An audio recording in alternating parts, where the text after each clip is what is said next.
How to recover TikTok account without email and password.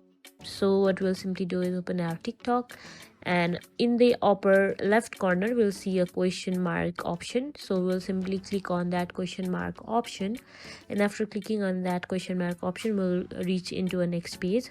And here we will have to simply add our like problem that we're going through, like recover your account. And you can see that there's many options, and here we will simply click on recover your account. And after clicking on recover your account we will reach into our next page. Here it will take some time after clicking on it. It may take a few while, like few seconds, we can say. And then here we will reach into our next page.